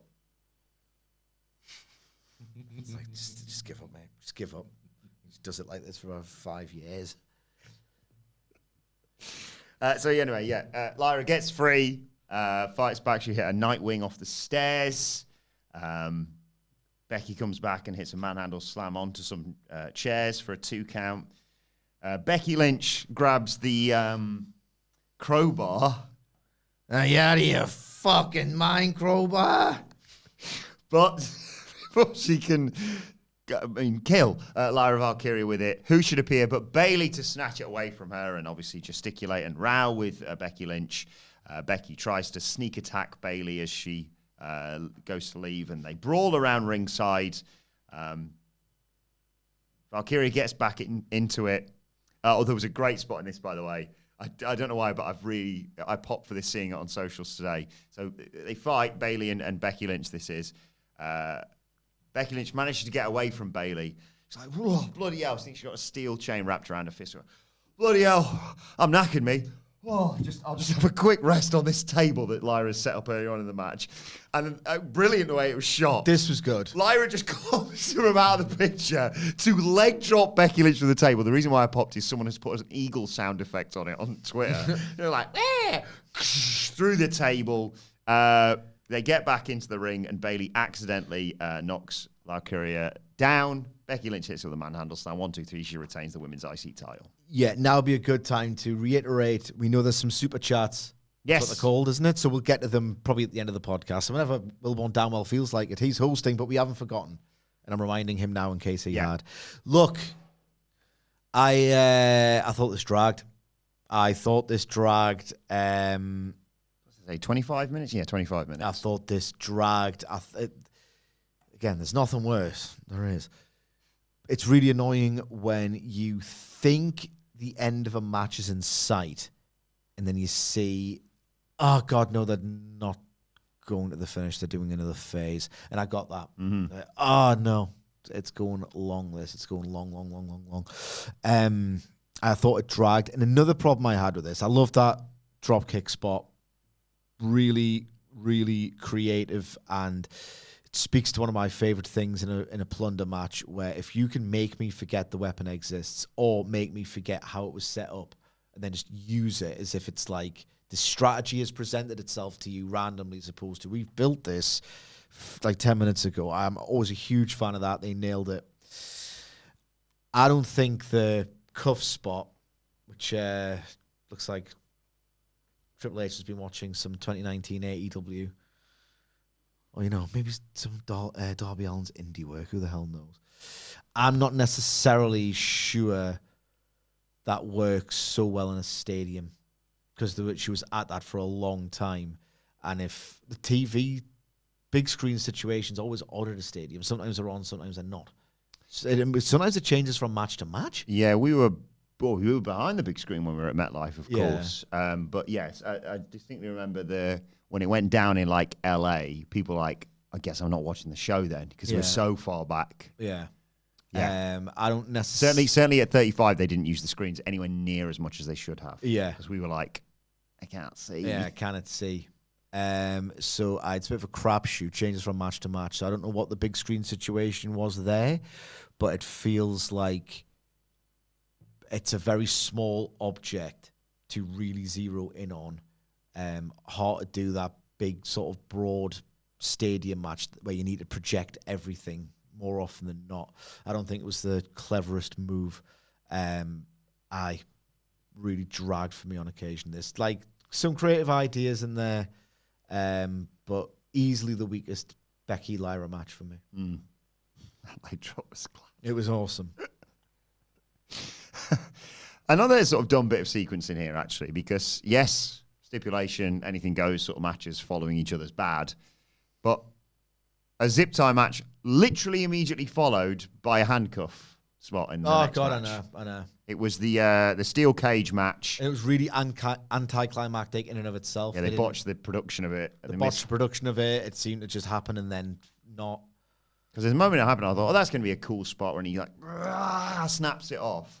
And then you're just like, oh, he's free. Yeah. We didn't see that. Suck days. Yes, it was Solo Sikoa defending his US title inside a steel cage against Jacob Fatu. And you can attest that my son now knows of Jacob Fatu. He and does. He can do the call and response for that one. He's a little belter. He came in the other day. Playing football with him. He was the star of the office without question. Slightly off. I know we don't really do tangents, but a bit of a tangent that I think you'll actually appreciate. I'll be honest, it was more, I mean, in terms of hierarchy, it was my wife, Anna Louise, then probably Eric, then probably me. Oh, yeah. But we made a family apple crumble this weekend with apples from the tree in our garden. Oh, that's awesome. I like that. That's very wholesome. It's very nice as well. Yeah. It's delicious. God, if I could be arsed, which I rarely can, I would make apple crumbles all the time. It's great, yeah. They are delicious. What are you like though? What's your crumble apple ratio? I was very much like a bit more crumble, bit more crumble. Yeah. And Anne Louise likes the Birds make your own custard. I'm very much an ambrosia man. Okay. And I also I'm weird for this, and I don't pair me in the same group as him. Cold crumble, cold custard. Actually, hot crumble, cold custard. No. Cold crumble. Maybe lukewarm at best. Right. No, warm crumble, cold custard. Cold crumble, cold custard. Understand like the hot apple. I don't want to like look like a dog when I'm eating my food, and I don't like the burning sensation. Yeah. So I am with you to a degree. Yeah. We also made, it's a work in progress, we made homemade chicken Kievs over the weekend as well, which was a lot of fun, although we made the garlic butter on the Saturday. Oh, I could just fancy a chicken Kiev. I'm going to get one this week. Yeah. Yeah, I made them, basically it's my fault. I got the chicken mince and didn't spread it thinly enough. So we're like, chicken Kiev. I got a video on my phone I'll show you afterwards of us like cutting it open. I'm like, yeah, the garlic butter comes out. Cut it open. Still pink inside. Put it back in the oven. Oh, it's ruined it, hasn't it? Because you've cut it open now. So that's next time though. But the crumble, delicious. Went very well with the 24 Costco cookies that I paired SummerSlam with over the weekend. Are there any left? This is a better chat than Jacob Solo was a match, by the way. Jesus Christ. Let me see if Solo Sikoa reeks ass. I will say, so before you go after me, my wife ate one chocolate cookie from the pack of 24 over the weekend. So it wasn't all me. That is what's left of the box. Oh. So about 9 cookies remaining, which I meant to bring in this morning, but I forgot. But they will be, at least 2 of them will be in the office tomorrow. I love Costco, man. We went in there. We'll have a look for some bits for Eric's party in a couple of weeks and maybe get a few little bits. 180 quid we spent. Oh, Jesus Christ. One of them was like an ice machine that we wanted to. So now, you know what that means? I can start maybe hitting you up for like, margarita recipes and stuff. Yeah. And like, I know he's just got proper into iced lattes. So that was kind of the big purchase. But I still was like, get the big pack of cookies. Yeah. And I also bought a giant box of coconut macaroons, which I've just remembered is in the cupboard. And that's. I mean, actually, no, not nice. Not a macaroons fan? Do I like a macaron? I don't like coconut stuff. Okay, fair enough. See, I'm a bounty man. There's a bounty on my head sometimes. I wish there was. I would take it. I wish there was. I would take it. Right, Jacob Fatu, sorry, I've got us off topic here. It was a steel cage match. They got chucked into the steel cage, and Jacob being thrown into the steel cage and just completely no-selling it was fun. I reckon if you stripped away the vast bulk of the match and just made a 1 minute long highlight video of the moments where Jacob Fatu looked badass, it might be worse ways to spend 60 seconds. But yeah, it was all waiting for the MFTs to show up. And you think that'd keep them out, a steel cage, but not the case. Jimmy Uso showed up and beat most of them down until Tortla Tonga dropped him. They climbed the cage, and as we mentioned, Tortla Tonga handcuffs Jacob Fatu to the cage. Solo Sikoa goes to crawl out of the door, and we don't see the big spot of the match with Jacob Fatu ripping apart the handcuffs. He goes and grabs Solo, pulls him back inside. There was a nice spot, actually, I will mention earlier, where he was like, no, we're not doing like this, to tell the referee to shut the door. He could have just walked out at that point. All gas, no brakes, that sort of thing. Anyway, as Solo gets pulled back inside, Tortla Tonga kicks the door into Jacob Fatu's head, and Solo just sort of really flatly falls to the floor. He's retained the US title. But the big spot in the match happened after the match, where JC Mateo and Tonga Loa were sent after Jacob Fatu and Jimmy Uso and what have you. And yes, Fatu does a insane moonsault off the top of the cage to take them both down and pops up like completely unbothered. It was a wild spot, but it was after the match. It didn't. Solo's fine. He still got the US title. Yeah, this match was really, really dull. Nothing. It's a good job Jacob Fatu was given that big spot at the end that people went nuts for and looked awesome, because until then, this was one of those disastrous matches where literally everyone involved just comes out of it worse. Like, Jacob Fatu has a bad match on a PLE. Solo Sikoa continues to just look like he does not belong on PLE. This, what they're called, the MFTs, My Family Tree. They just look like heroes of wrestling do the bloodline. Do you know, like just piss poor all around. Like so low stakes. Nobody cares. Then it was the, I suppose technically co-main event of the evening. IC title, Dominic Mysterio versus AJ Styles. AJ Styles coming out with his son in a lowrider with the Eddie gear on. Wonderful touch that, the custody of Dominic, etc., etc.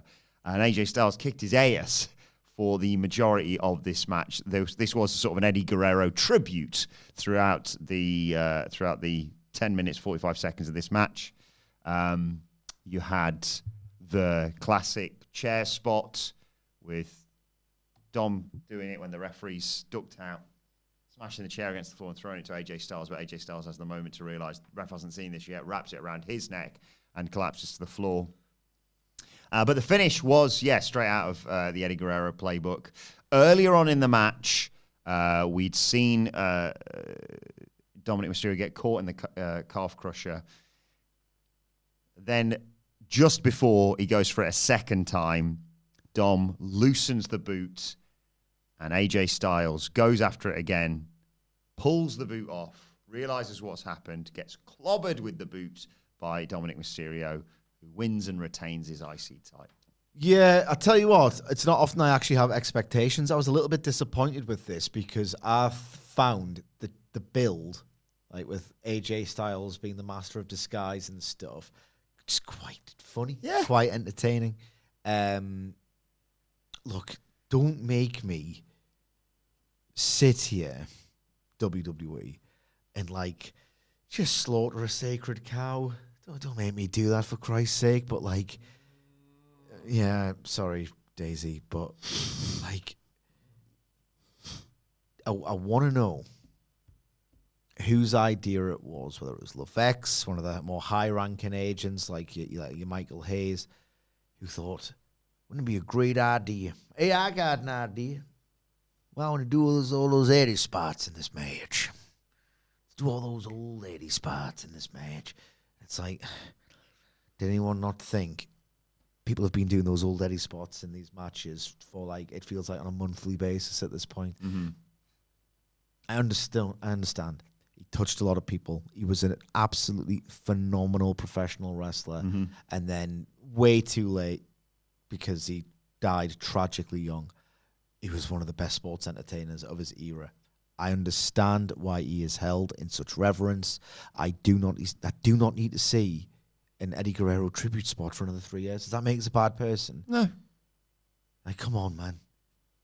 Sorry, it was so on the nose. But I would love to know the thought process. I've said this before. Like, I would love to know the atmosphere, and I suppose the answer could be questioned by watching Unreal, but I can only make it 30 seconds into a clip before I hate my entire life. God, they're so smug. I hate them all. But I would quite like to know, in that room, if someone goes, referee needs a ref bump, this match needs a ref bump, do any of them just sort of look at each other like, if we had a meeting and like, I don't know, some boss that we don't have. I mean, I think you're technically, but I don't take that seriously. But like, say if like you're in a boss, like you're in a room, right? And like a boss like says something and it's meant to be funny and it isn't. And you're working with your mate, you look at each other and just go, yeah. Do you reckon that goes on when someone says, I need a ref bump for this? It's like, I think they have bets like what time, how many pitches do we get for ref bumps, or like when's the you go and see a best like at a wedding, you're like, how long's the best man speech? Let's put a quid on it. Yeah. Do you reckon? Pasty bets. Do you reckon when someone's like, oh, should make this just a load of 80, those classic 80 spots in this match? You reckon just whoever was like around was like, fuck, do not do this every single week. I'm just bored of it. Yeah. Can't be bored of a legendary dead guy in his legacy, but I kind of am. Right, let's get to the main event of night 2. It is, of course, for the WWE Undisputed Championship, a street fight between Cody Rhodes and John Cena. What did you make, before we get to this, what did you make of the fairly blatant decision of, right, we're binning off the whole John Cena thing? It was absolutely awful. John Cena's heel performances were drastically terrible. And look, I'd feel nothing for John Cena at all. But he probably, given how hard he's worked and how many fans he's attracted and kept and blah, blah, blah, blah, blah, he deserves a better send-off. And they probably realize this is almost disrespectful to the dude at this point. Let him just do what he knows, and that's play this babyface. Yeah. And my God, he played himself. He played Super Cena. It's weirdly effective. Yeah. Oh, by far the best match of his retirement run, I'd say. And I really like the Cena Punk match, I should say, in Saudi. But really? And it reeked ass. I enjoyed it. But then again, I enjoyed the build to it as well. So maybe it's just Punk. I don't know. Can I just say what I did enjoy about that SmackDown promo was that they just basically blamed it all on The Rock. Yeah. I mean, that's just good. I took it more as Travis Scott was getting blame, really. Yeah, obviously, of course. I was so... It makes sense that they've just abandoned it because it was awful. But it was still surreal to see, especially on the go home for SummerSlam. I thought there's got to be something more to this. There isn't. Whenever WWE is like self-aware and recognizes its own failures and actually does something correct, I always think, are you sure you know this is bad? Are you sure you can admit fault here? But they did. Fair play. So we get a nice moment at the start of the match. Well, we get a nice moment before even the start of the match with, like, you get this black and white Cena entrance, and then it's suddenly this burst of colour, and it's the old Cena entrance, which is what we need. It was a good entrance, that. Yeah. And we get the lovely, I should mention the Dusty quote and the Cody entrance. Epic, of course. Tyrese Halliburton was there at ringside, and he's booed out the building at one point. And early on, Cena utilizes one of his crutches in this street fight, of course. He used a lot of crutches in this match, I'll tell you that. Yes, a very violent affair in terms of lots of weapons being utilized, and again, tables, etc., etc. A pile driver in there from Cody Rhodes, who sort of realizes he has to kind of kill his hero to win it here. Rhodes walks into an AA following that, and into the STFU. But he gets the ropes again. That doesn't count. It's a street fight. So Rhodes has to go to the apron to get a break. Cena also just twatted him with a microphone to the head at one point and hit a code red on the floor. Oh, my God. He looked chuffed with himself. I was just so... I did it! I have got all the moves. Funny. He also hit a huge AA through the announcer's table. But, once Cena's picked him up and got it back in the ring, Cody Rhodes kicks out of that. Cody kept sort of snatching Crossroads out of nowhere to get near falls. But Cena knocks him down following that. Hits that top rope leg drop and gets another AA for 2. Goes and gets a table. I've seen quite a few of them tonight. And they fight over it. I think it's the one when Cody flipped the table over to not get dropped into it, and he hits a DDT. Cody sets up the table in the corner. They fight into the crowd. Cena sets up a piece of the barricade, but Cody reverses and suplexes him into it, and it does not budge. And then they fight back through the crowd, underneath the stage, and in a wonderful spot, or shot, I should say. The elevator that Cody uses for his entrance, the smoke and the lights and what This was so dumb that I quite liked it. Yeah, I thought that, yeah. Cena comes up with Cody on his shoulders. I was expecting like The Rock or something. Yes. So it was, in a way, a bit anticlimactic, but it was so dumb that I quite liked it. Yes, it was a wonderful look as he brought him up with the fireman's carry and just really chucked him with an AA on the stage. It looked class. It looked great. Didn't he? He launched him there. He picks up Cody Rhodes and walks. It's still very impressive. Just walks him with his fireman's carry down to the ring. But as soon as they get in there, Cody's recovered and he sends Cena into the table that we set up earlier and hits another Crossroads for 2. And Cody's like, what have I got to do to finish off Super Cena? And so he... it's the turnbuckle he's obviously detaching there. Cranking it. He hits Cena with it twice. Goes for a third, but Cena drops him and gets him with the STF with the rope around his head. Cody counters that. Back-to-back Crossroads gets another 2. Again, Cody can't believe what he's seeing. He didn't want to give you it. Gets everybody in the end. Cody's like, well, I said I wasn't going to flinch. He goes and gets the belt, but misses swinging for Cena. Cena hits AA after AA after a super AA from the top. I'll admit, at that point, I thought, oh, I guess Cena's winning because that kind of protects Cody and like, oh, you did the thing that you're the good guy and the belt shot and the AA or super AA. But Cody kicks out. And Cena sets up another table for a super AA into it. But as they're fighting on the top, Cody reverses into a Cody cutter through the table. And another Crossroads from Cody Rhodes gives him the win. He regains the undisputed title after a 1-2-3. This is so weird, right? Because I reckon if Cena's in-ring work was even remotely like on par, acceptable, and he'd been having like modestly impressive matches throughout with some like really good matches, like his highlights in between, you know? And like, if Cena could still go and he does this match, I think it's parody, it's excess, it's like stupidly excessive to the point where it borders on a farce, the amount of stuff that they each kicked out of. But in context, there's two important factors that why I thought this was such a success. And I don't want to be so reductive and say, well, it's WWE and WWE fans and they'll just pop for loads of kickouts at the end. You know, I mean, there is an element of that, right?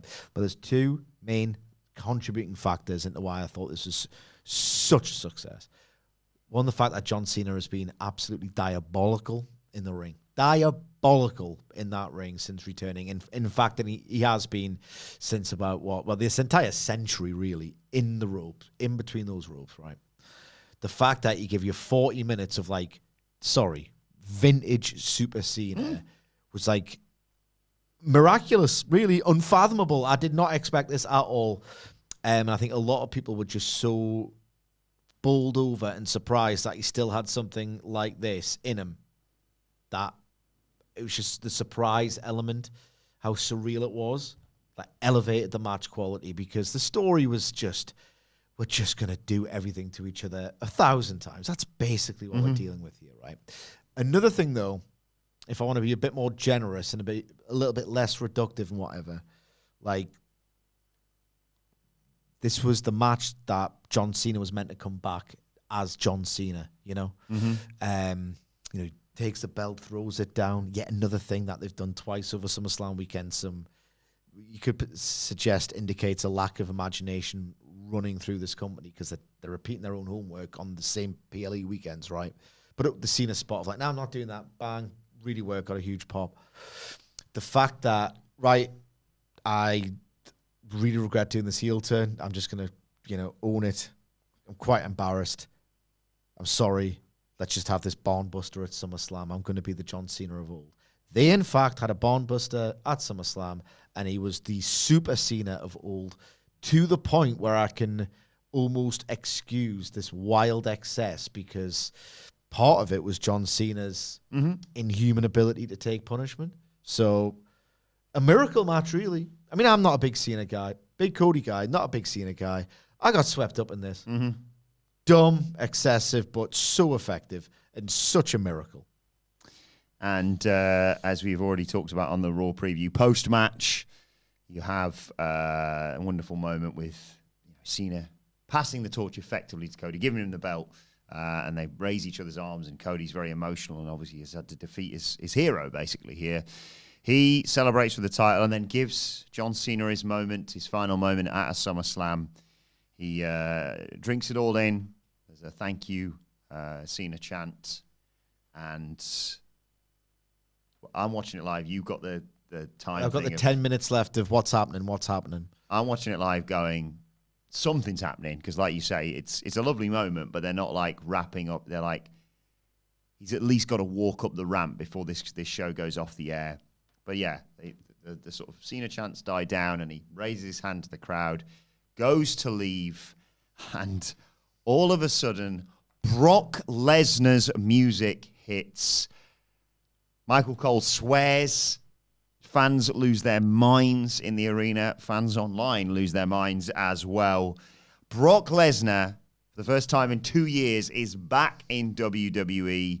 He marches down to the ring, jumps in there, and hits John Cena with an F5, and that is all everyone's been talking about after this show. Yeah, as I said, either earlier in the podcast on video or at the beginning of the part 1 podcast on audio, I've gone into this in depth on this week's Raw preview. I don't want to, sort of hand wave away the significance of this pretty awful decision and not give it much emphasis. I'm just saying, listen to the Raw preview if you want to hear my thoughts on Lesnar, and I haven't undersold it or decided, I can't be bothered to talk about that, because it is serious, it is awful, but I've done it. So check out the Raw preview for that.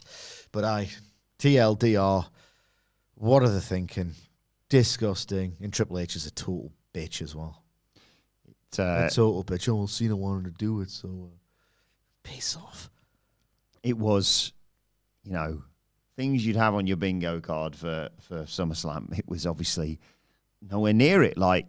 I thought The Rock was going to come out maybe.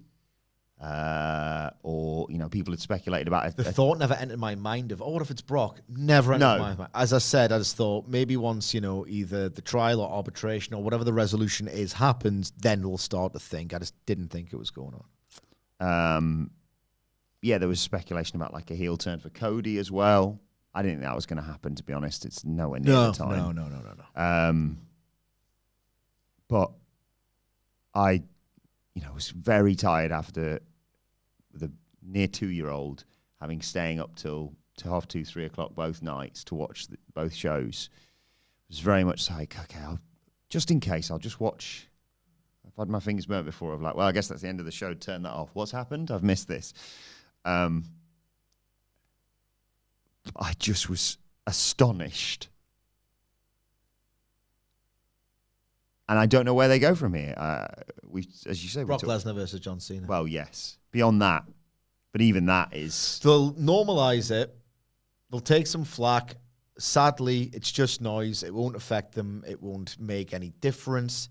All right, yeah, of course Lesnar's back. And I don't know the terms of the deal, but surely if it unfolds like these things tend to do, he'll come back, he'll build the match, he'll do the match, it'll feel normal, and at which point, because it's established as this normal thing that everyone's adjusted to, if the money's there and both parties are willing, they'll do more. That's my read on it. I could be completely wrong. Finally, let's get around to your comments. Thank you so much for everyone who's waited this long, and thank you for your donations and getting involved in this SummerSlam review. Let's start with Matt Rains. Hey. Who says, happy Monday, brothers. For me personally, boring night 1, more enjoyable night 2 until a certain someone showed up at the end. Have a great day, guys. Cheers. Just waiting on a hashtag here we go for Isaac now.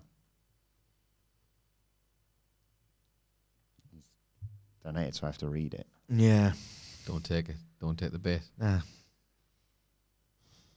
What would you prefer, night 1 or night 2? More? Night 2. Yeah. Night 2. I agree with Matt. Other than the Isaac thing. Hi to the wonderful Eric Vasquez, great first name, says, hello, loves, I'll be at work when this goes live. Good luck. Happy Monday. Matt Rains, keep on keeping on. Oh, thank you, Eric. Really hope you're doing well as well. Yeah, passing on love to you, Matt.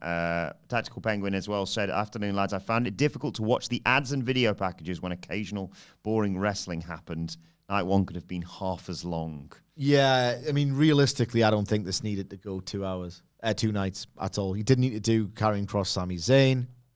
A lot of the matches would have massively... I know this is my general rule of thumb for pro wrestling in 2025 and has been for years, but in general terms, so many matches would have been significantly better were they not as long, which I think is obviously you feel the need anyway to pad out the run times. Doing 2 nights next year in can't wait. Minnesota, is it? Can't wait. I think it is. Should be great. Hell of an achievement in terms of, was it 100,000 tickets they sold? Yeah. I mean, their numbers are their numbers. Whack-ass SummerSlam. But yeah, 50,000 at least each night. It looked visually incredible, as these sort of things do. Looked okay. Mr. Tactical Penguin again says, Punk Gunther aside, I find that one to be really boring. Side note, with the Bucks getting more jobberified every week, does AEW give them a Def Rebel theme? I mean, that would be incredible. That's such a good idea. Who said that, Tactical Penguin? Tactical Penguin, yeah. That's such an awesome idea that I'll actually be pissed off if they don't do it. Were you here when I talked about my idea for the Bucks? I don't know. I was suggested that they... Because they've gone, obviously, from, like, big EVP stuff to Comic Sans and what have you, and the jobber entrance, as we mentioned. Mick and Nat. I came up with the "Hello, my name is" stickers because they're like, we don't know which one's which at you two. They got mistagged on socials actually, so maybe they've been listening. Maybe, probably, if anything. Jeff Rainmaker says any show with Phil looking up at the lights is a good day, but Punk Seth is nearing Cena Orton burnout territory. I look forward to skipping through the 40 minutes they get in the upcoming Raws. Oh. You think they're going to go straight back to that, or is it going to be like... Skip to the end. No, I can't imagine when they're going to do it, really. I don't know. Richard C. says, WrestleMania headline, Punk Seth, Punk finishes the story. I said this on the Raw preview. I could see it happening, but I think it's going to be Punk, Cody, Seth, Sami at WrestleMania 42. Yeah, get Punk and Seth out the way. Out the old way. Again, if he's listening, they donate, and within reason. I'm not going to say anything, but I have to read what they say, right, Sidge? You would agree with me? Yeah, broadly.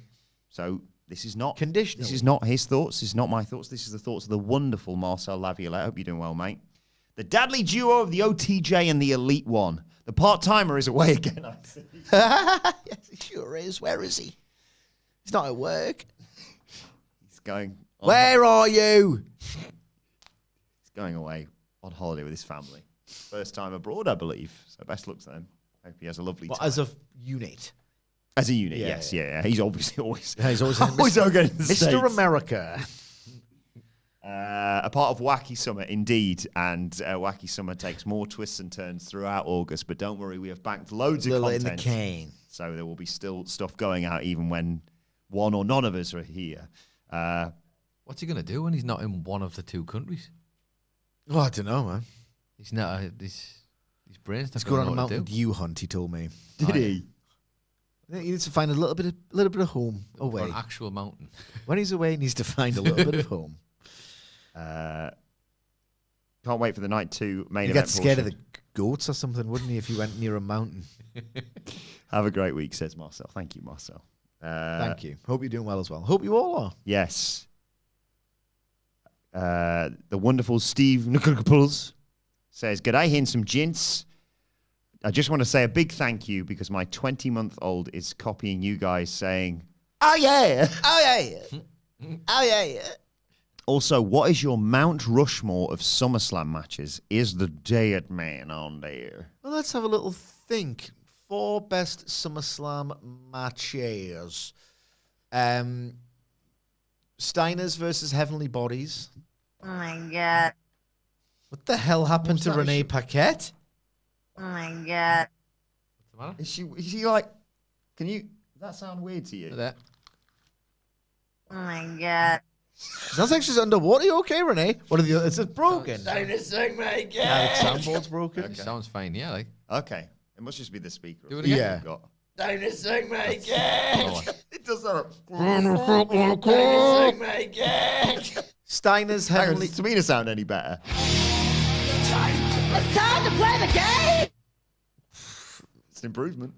Steiner's Heavenly Bodies. Maybe that's more of an honorable mention. The best opener of all time. Ever. Everything should sort of follow its pattern, its structure, its length. Kurt Angle versus Rey Mysterio. Oh my god. Brett Bulldog is absolutely incredible. It's mine. I know, no, there's no point in me giving them because I can never remember where matches are. I need prep time for this sort of thing. Can I suggest a fourth one that you're going to say no immediately? But think about what happens at the end. Brock Lesnar versus Triple H. Oh my God, it is so funny when Triple H cries and feigns retirement and Broke his arm, didn't he? Yeah, Kimura whatever. snapped his And arm. no one cares. Nobody cares. Nobody Guess cares. it's time for me to hit that dusty trail, guys. Good. Good. Bye. If anything. Yeah. One of the best finishes in wrestling history is take Brett from 97. God damn, that kicks ass. I'm not awesome on the spot. I am not awesome on the spot. But Steiner's Heavenly Bodies, Brett, Bulldog, Angle, Mysterio, and there's probably one that'll kick myself for forgetting. Shall I Google? I really think SummerSlam's the best show. This is from 7 years ago. I was going to say this is according to Cage Match Ratings, the best SummerSlam matches. Although will they have changed much in 7 years? Anything in the last 7 years that you think, that should be on there? Yeah, I don't know. I think we're all missing out the big one. In Triple H, Shawn was awesome, to be honest. I was so loath to give him credit. Shinsuke Nakamura versus Jinder Mahal, I think is. Oh, God. You love that, don't you? It's a great match historically. Yeah, it's funny. That and Baron Corbin versus John Cena. Yep. For you. And Rusev versus Randy Orton. That was the other one. That was the Holy Christ. Trinity. It's no wonder AEW happened. It is no wonder. According to Cage Match from 7 years ago, top 15 SummerSlam matches ever. I'll go Rushmore, no Rushmore. Okay, 15. CM Punk versus John Cena, SummerSlam 2011. No Rushmore. 14. AJ Styles versus John Cena, SummerSlam 2016. Near Rushmore. Kurt Angle versus Stone Cold Steve Austin, SummerSlam 2001. I'm lower on it than most, to be honest. Braun versus Brock versus Roman versus Samoa Joe, SummerSlam. A total blast. Really good. Bret Hart versus Mr. Perfect. Not as good as that King of the Ring 93 match. Randy Orton versus Christian, SummerSlam 2011. Yeah, really good. Was that the one that built it with the Gozing? On the pay-per-view before, yeah. CM Punk versus Jeff Hardy, TLC. Oh, Rushmore. I love that match so goddamn much. They hate each other, and some of it's gruesome. Rushmore. Mr. Jeans, by the way, in the chat suggested. So that Angle Mysterio was about 2 locked in. Brett and Mr. Jeans says Hogan Michaels for the selling. Yeah, I like it, but I've seen it. Razor Ramon, Shawn Michaels ladder match, SummerSlam 95. Finish, poor the finish. Amazing match, but the finish. Dudley's Edge and Christian, Hardy's TLC, SummerSlam 2000. Yeah, if only because they had another better iconic match. Steve Nicola Capoulis says you didn't mention the double Undertaker match. Yeah, I know. Nick. Okay, you spell it out for me now. Nick Olakopoulos. Nick Olakopoulos. Nikolakopoulos. Nikolakopoulos. Steve Nikolakopoulos. Shut up. Bret Hart versus British Bulldog, SummerSlam 92. Probably Rushmore. It's just so special. Brian Cena, SummerSlam 2013. I love it.